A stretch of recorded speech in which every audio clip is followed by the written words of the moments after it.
আসসালামু আলাইকুম প্রিয় দর্শক, আপনাদের জন্য আজকে আমি পারফেক্ট জিলাপির রেসিপি নিয়ে চলে আসলাম। আজকের এই জিলাপির রেসিপিটা যদি আপনারা স্টেপ বাই স্টেপ ফলো করেন তাহলে কিন্তু একদম দোকানের মতো এরকম সুন্দর পারফেক্ট মুচমুচে জিলাপি বাসায় তৈরি করে খেতে পারবেন।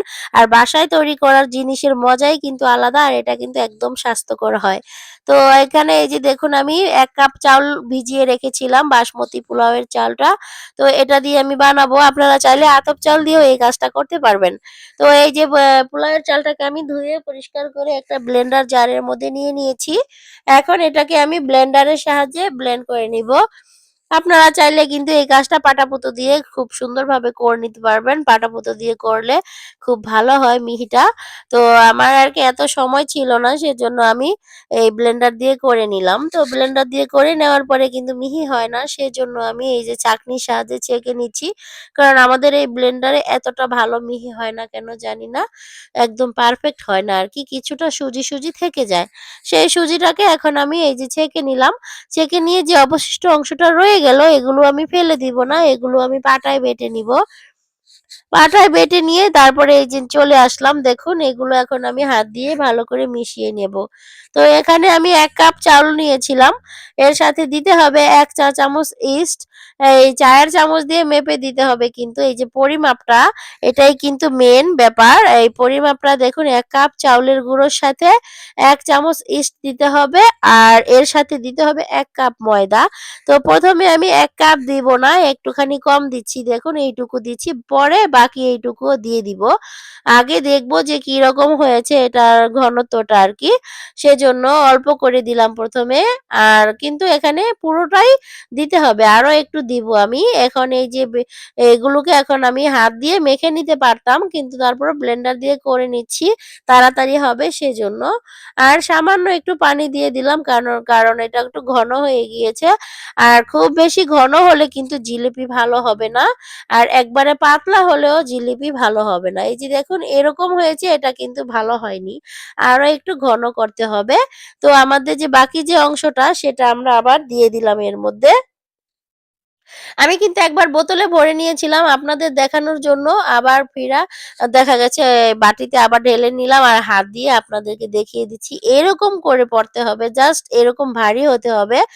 আর এই যে এটা দেখুন, এই যে এভাবে পড়লে বুঝতে পারবেন যে এটা পারফেক্ট হয়েছে। অনেক পাতলা করা যাবে না, আর অনেক বেশি ভারী করা যাবে না। আর যখন আমরা এই যে বোতলে আবার ভরবো, দেখা গেছে যে এই যে এরকম করে ঢুকাতে হবে। দেখুন, এই যে মোটা হয়ে গেছে, কিন্তু এটা বাটি থেকে ঢেলে ঢুকানো যাবে না, এরকম আরকি। তো এটা কিন্তু এই কাজটা আমরা এই যে টমেটো সসের যে বোতল থাকে সেটা ভালো করে ধুয়ে নিয়ে তার মধ্যে যে হাতের সাহায্যে ঠিক এভাবে করে ভরতে হবে। আর দেখলেই বোঝা যাচ্ছে কিরকম হয়েছে এর ঘনত্বটা। ঠিক এরকম করেই গোলাতে হবে। তো আর এখন আমরা শিরা বানাবো। এটা আমরা বোতলটাকে একটা সাইডে রেখে দিলাম। আর শিরা বানানোর জন্য ২ কাপ চিনি দিয়েছি আর ২ কাপ পানি দিয়েছি। তারপরে এর সাথে দিয়ে দিব আমরা লেবুর রস। তো লেবুর রসটা অল্প একটু দিতে হয় এইজন্য, নয়তোবা চিনিগুলো কিন্তু মাঝে, মাঝে দলা পেকে থাকে। আর লেবুর রসটা দিলে চিনিটা দলা পেকে যাবে না, সুন্দর থাকবে, একদম পারফেক্ট হবে শিরাটা। সেজন্যই চিনির মধ্যে অবশ্যই একটু লেবুর রস দিতে হয়। তো আমাদের ২ কাপ এই পানির মধ্যে কিন্তু ৩ কাপ চিনি দিতে হবে। আগে আমি ২ কাপ দিয়েছিলাম। তো পরে আরো ১ কাপ দিয়ে দিলাম। আর এখন আমরা এখানে একটু ফুড কালার দিয়ে দিচ্ছি। ফুড কালারটা দিলে যে জিলিপিগুলো একদম দোকানের মতো পারফেক্ট হয়, দেখতে অনেক সুন্দর লাগে। সেইজন্য আমি সামান্য একটু ফুড কালার মিশিয়ে দিলাম আরকি। তো ফুড কালারটা জাল করার পরে দেখুন কতটা পারফেক্ট হয়েছে। আর এখন এই যে ২-৩ মিনিট জাল করার পরে দেখুন শিরাটা কিন্তু এক তারেরও হয়নি। মানে ঘন হয়েছে। হাত দিয়ে ধরলে বুঝতে পারবেন যে শিরাটা ঘন হয়েছে, কিন্তু এক তারের হয়নি। এই অবস্থাতে নামিয়ে নিলাম। আর এই যে আমাদের বেটারটা এখন রেডি হয়ে গিয়েছে। ৩০ মিনিট পরে আমরা ফিরে এলাম জিলেবি বানাতে। এই বেটারটা তৈরি করে অবশ্যই কিন্তু ৩০ মিনিট দেরি করতে হবে। ৩০ মিনিট দেরি করে তারপরে আমরা বানাতে চলে আসলাম। অনেক বেশি দেরি করলে কিন্তু খুব বেশি ফুলে যাবে ডোটা। তখন কিন্তু জিলেপিগুলো অনেক বেশি মোটা, মোটা হয়ে যাবে। এজন্য মানে ৩০ মিনিট পরেই বানানো শুরু করতে হবে। সবকিছু জিলেপি বানালে কিন্তু অনেক টেনশন। সবকিছু একদম রেডি করে নিতে হয়।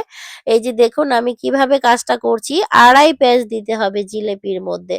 জিলেপির পেঁচ কিন্তু ৩-৪ পেঁচ দিলে ভালো হয় না। সবসময় ২.৫ পেঁচ দিয়েই জিলেপিটা বানাতে হয়। দেখুন আমি কিভাবে করছি। এই যে দেখুন, এই 2.5 পেজ মাঝখানে দিয়ে শেষ করে দিলাম। এভাবে করে মানে মাঝখানে দিতে হবে, তাহলেই কিন্তু পারফেক্ট হবে। আর জিলেপি বানানোর জন্য অনেক বেশি তেল নিতে হবে না। আমি দেখতে পাচ্ছেন কিরকম তেল নিয়েছি। এরকম নিয়ে বানালেই তো জিলাপিগুলো গোল, গোল থাকবে, ছড়িয়ে যাবে না আরকি। আর এই পর্যায়ে এসে যারা নাকি আমার ভিডিওগুলো এ পর্যন্ত দেখেছেন, তাদের সবার কাছে একটাই রিকোয়েস্ট, আমার ভিডিওটা দেখে একটা লাইক, কমেন্ট, শেয়ার করবেন। আর আমার ভিডিও দেখে যারা নাকি এখন পর্যন্ত আমাকে সাবস্ক্রাইব করেননি, প্লিজ আমার চ্যানেলটাকে সাবস্ক্রাইব করে রাখবেন। এরকম সুন্দর, সুন্দর পারফেক্ট রেসিপি পেয়ে যাবেন আমার ভিডিওতে। আর আপনারা যদি অন্য কোনো রেসিপি দেখতে চান, আমার কাছে কমেন্টের মাধ্যমে জানাতে পারেন। আমি কিন্তু আপনাদের সেই কমেন্টের রিকোয়েস্ট রাখার চেষ্টা করব। কারণ আমি সে প্রতিদিনই একটা না একটা রেসিপি করে আপনাদেরকে দেখাচ্ছি। তো এ পর্যন্ত কিন্তু আমার মনে হয় মানে প্রায় বেশিরভাগ রেসিপি আমি করে দেখিয়েছি।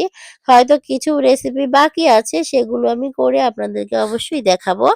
আর এই যে জিলেপিটা আমি কিন্তু এখন এই যে লাল, লাল করে মুচমুচে করে ভেজে নিয়েছি। ঠিক এরকম মুচমুচে করে ভেজে নিতে হবে কিন্তু।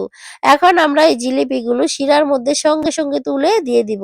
মানে একটা করে তেল থেকে এনে সাথে, সাথে চুবিয়ে রাখতে হবে। আবার একটা করে তেল থেকে এনে সাথে, সাথে চুবিয়ে ধরতে হবে। একটা সেকেন্ডও দেরি করা যাবে না। মানে আমি দেখতেই পাচ্ছেন কিভাবে করছি কাজটা। তেলে থেকে এনেই সাথে, সাথে চুবিয়ে ধরতে হবে। এভাবে করলেই কিন্তু শিরা খাবে। আর যদি দেরি করে চুবিয়ে দেন, তাহলে কিন্তু শিরা খাবে না। এই যে আমার এই কয়টা কিন্তু খুব ভালোভাবে শিরা খেয়েছে। এখন যেটা দিচ্ছি এটা এই যে একটু দেরি হয়ে গেছে। দেখুন এই যে একটু দেরি হয়ে যাওয়ার পরে খুব ভালো করে শিরাটা খেলো না। দেখতেই পাচ্ছেন একটু সাদা, সাদা রয়ে গেছে। এখন আর এটা হাজার চেষ্টা করলেও আর শিরা খাবে না। কারণ এই শিরা খাওয়ানোর জন্য একদম সাথে, সাথে তেল থেকে তোলার সাথে, সাথেই কিন্তু শিরার মধ্যে চুবিয়ে নিতে হবে একদম, মানে উপরে ভাসতে দেওয়া যাবে না। এইজন্য তাহলেই কিন্তু এরকম পারফেক্ট ভাবে শিরা খাবে। তো এই যে দেখুন আমি এখন এগুলোকে চিকন একটা শিকের মধ্যে ঢুকিয়ে নিচ্ছি। ঢুকিয়ে নিয়ে একটু রসগুলোকে ঝরতে দিব আরকি। বাড়তি যে রসগুলো থাকবে উপরে, সেগুলো যাতে সুন্দরভাবে বের হয়ে যায়। তো এভাবে করে আমি কিন্তু বাকিগুলোও বানিয়ে নিলাম। আর সবগুলোতে দেখুন কত সুন্দরভাবে শিরা খেয়েছে। এই বাকিগুলোও এভাবে করে শিরা ঝরার জন্য রেখে দিলাম। এভাবে করেই প্রত্যেকটা জিলিপি আমি বানিয়ে নিয়েছি খুব সহজে। আর আমার জিলিপিগুলো দেখতে দেখুন কতটা সুন্দর আর কতটা লোভনীয় হয়েছে। আপনারাও কিন্তু এরকম পারফেক্ট করে অবশ্যই বানাতে পারবেন, একদম আমার সেম রেসিপি ফলো করে। তো আমি যেভাবে বানালাম দেখুন কতটা সুন্দর হয়েছে জিলিপিগুলো। একদম দোকানের মতো পারফেক্ট হয়েছে আর অনেক সুন্দর লাগছে দেখতে। আর একদম মানে যে কতটা মুচমুচে হয় বাসায় বানিয়ে খেলে, আপনারা যদি একবার বানিয়ে খান তাহলেই বুঝতে পারবেন কত মজা লাগে বাসায় নিজের হাতে জিলিপি বানালে। তো একটা আপনাদেরকে ভেঙে দেখাচ্ছি, আসলে দেখুন কতটা মুচমুচে হয়েছে, কতটা ক্রিস্পি। এটা মানে যে আপনারা বাসায় বানালেই কিন্তু এরকম মুচমুচে আর ক্রিস্পি জিলিপিটা খুব তাড়াতাড়ি পেয়ে যাবেন। রেসিপি ভালো লাগলে অবশ্যই লাইক, কমেন্ট, শেয়ার করবেন। সবাই ভালো থাকবেন। আল্লাহ হাফেজ।